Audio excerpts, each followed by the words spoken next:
Shalom, all praises, glory, and honor to Yahweh, Bahashim Yahushai, Bahashim Rakal Kodesh. Double honors unto the apostles and elders of GMS, who are the true leaders of Israel today, and salutations to all of the Akim who do this work in truth and sincerity, who risking their lives and their freedoms to do so, as well as the scattered Israelites, who come looking like the heathen but are not, by way of their forefathers' seeds, who are Israelite men. The true name of the Most High is Yahweh, and his son's name is Yahushai, and the Lord's holy chosen people are the so-called Negroes, Latinos, and Native Americans, as we're the ones who suffer under the curses in the book of Deuteronomy. My name is Akalia, and I'm from James Jamaica Kingston Camp, and this video is about this article, okay? Because tensions are increasing, and Bible prophecy is at hand, and we're starting to see that build up, and we're going to see it manifest very soon, because we're at the end of the kingdom of the Edomites, you so-called white people. All right, and at the end of your kingdom, we are going to see many prophecies pop off, okay?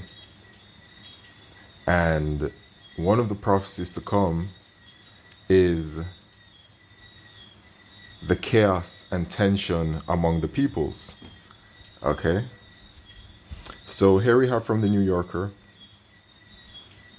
the Americans prepping for a second civil war.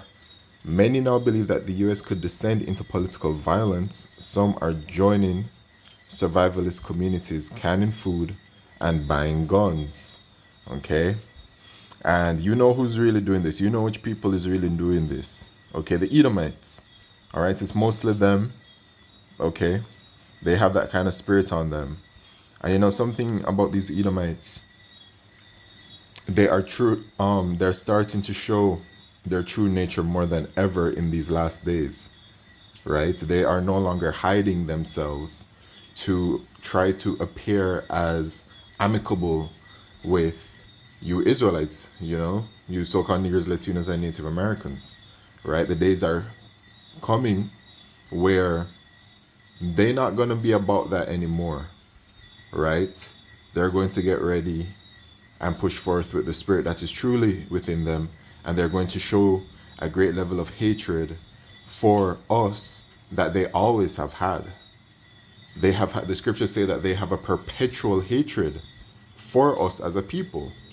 All right, so they're going to be murdering a lot of Israelites in these times to come, right? And the time to come specifically is the time of Jacob's trouble, right? Jeremiah chapter 13 verse 7.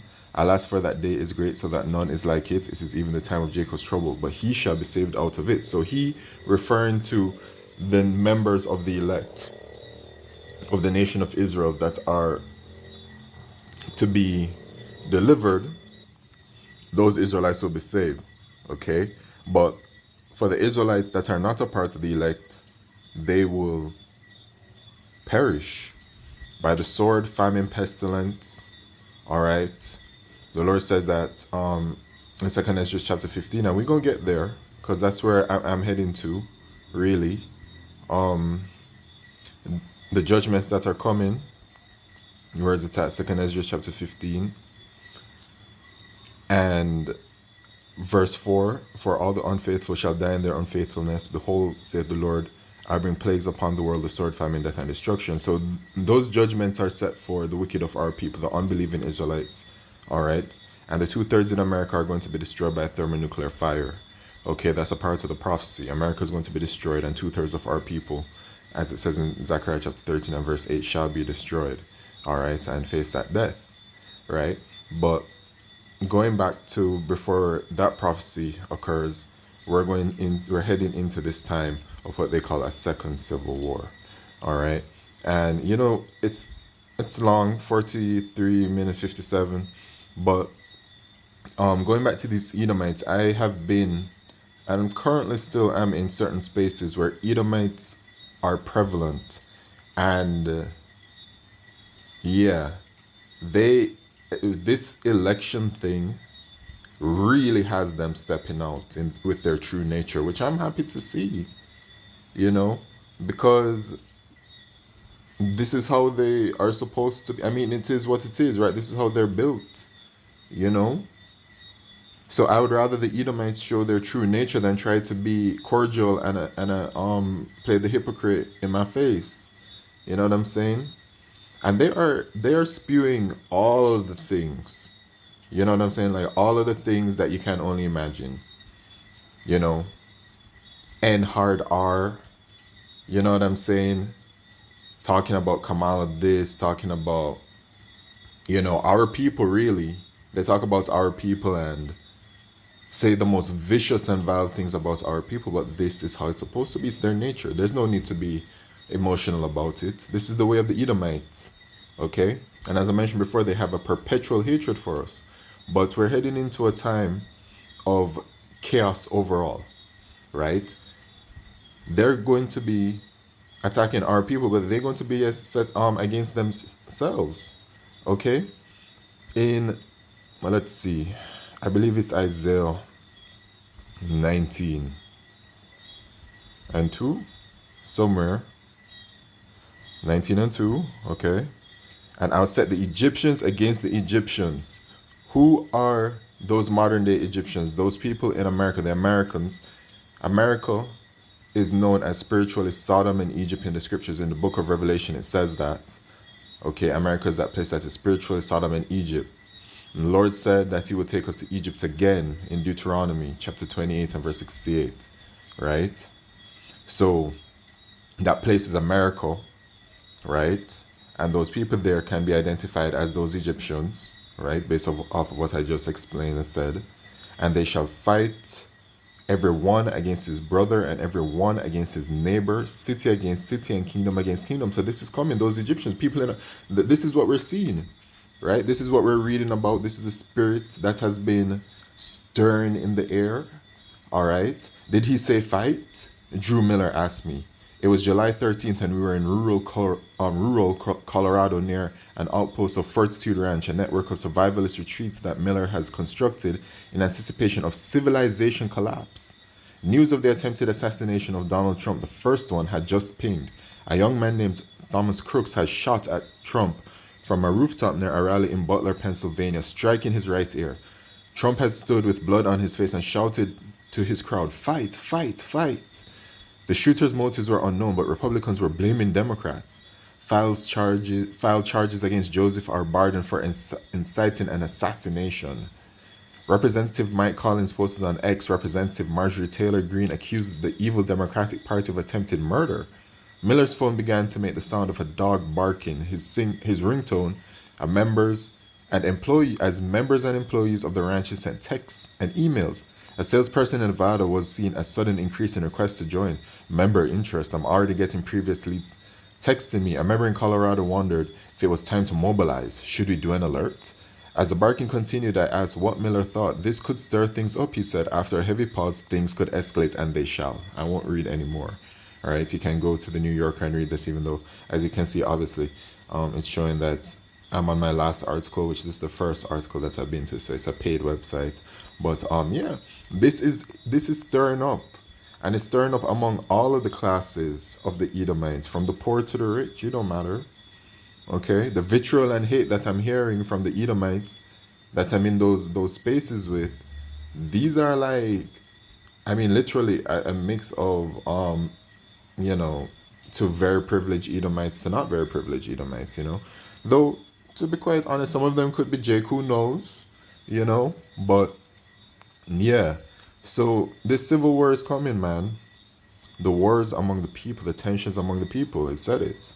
Okay? Isaiah 19 and 2. And, it's not just going to be like a tension against the Edomites against the Israelites or nothing like that. It's going to be like everybody against everybody. Everybody against everybody, because we're heading into a time of a greater chaos and confusion. And out of chaos, Esau's motto is that he brings order out of chaos. So they're going to be bringing some kind of chaos some way, somehow soon. And when you look at the prophecies, the Mark of the Beast prophecy, the World War III prophecy, okay, other prophecies, Jacob's trouble, the famines, the famine of the word prophecy, right? The missiles and everything, the tensions between the world powers, everything, all of these things have a built narrative to them that really at any time anything can pop off if you paid attention to what's going on. Okay, at least that's how I see it, right? So many narratives going on at the same time. So it really just requires one big event like that happened in the early 2000s. Okay? So going back to the second Ezra chapter 15, let's jump into it. Woe to the world and them that dwell therein, at verse 14. For the sword and their destruction draweth nigh, and one people shall stand up and fight against another, and swords in their hands. For there shall be sedition among men, and invading one another. They shall not regard their kings nor princes, and the course of their action shall stand in their power. So there it is. As it is written, it shall be done. Okay? And when it is that this unrest is happening among the people, they shall not regard their kings nor princes, which means that they shall not listen to the authorities anymore. It's going to be wild out here in these streets. It's going to be pandemonium. All right, people, these Edomites are about to get buck wild, and you know what Esau is. You know his trait. All right, he's a cunning hunter, and his blessing is the sword. Okay, so these Edomites, they turn to their carnal means first as a way to solve things, and that is by way of using the sword. And you know their favorite sword are those guns. A man shall desire to go into a city and shall not be able. So with all of the chaos shall come martial law. In whichever version it comes in, they can do a medical martial law. They can do a regular martial law. They can create whatever kind of martial law they want to create. Because this devil speaks like a dragon, right? The scriptures say that. So that means that draconian measures will be coming into play as well in these chaotic times. And let's not forget the mark of the beast, which is really what's going to set things into a next level of chaos. And that mark of the beast is a microchip. And that is when you're going to see even more tensions build among people. Okay, families are going to be turning against each other, mothers against their children, fathers against their children. Everybody is going to be against each other. Parents against child, aunts and uncles against each other, spouses and siblings and everything. And I mean, you could see bits of that during that 2020 worldwide alleged situation. Okay, you could see that. You could see narratives coming out about, you telling women that they need to leave their husbands because they're not taking the solution that they provided to that worldwide situation that occurred. So imagine when the situation comes to the point where now it really and truly is life and death.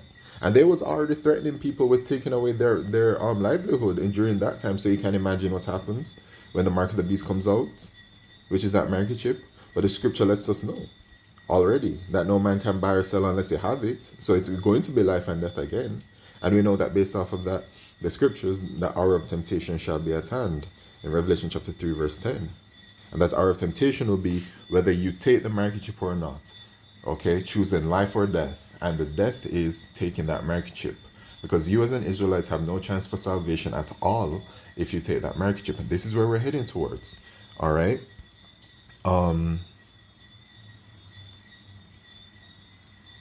There's something in Luke I wanted to get.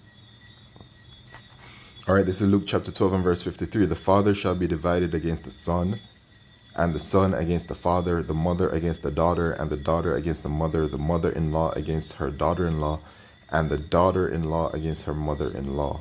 All right, this is what is coming. All right. Actually, I should have started from 52. Let me just read verse 52. Salakio. 51. Suppose ye that I am come to give peace on earth, I tell you, nay, but rather division.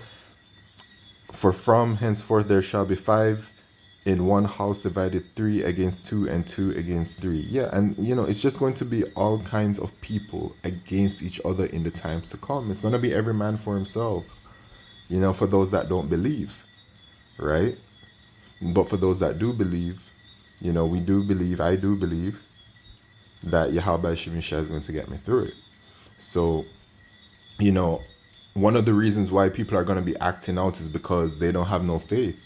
and they're going to be looking at the situation at hand and feeling like they're going to be like in a complete state of survival, you know, but which, you know, we will be as well going through Jacob's trouble, but like, you know, the Lord will be with us.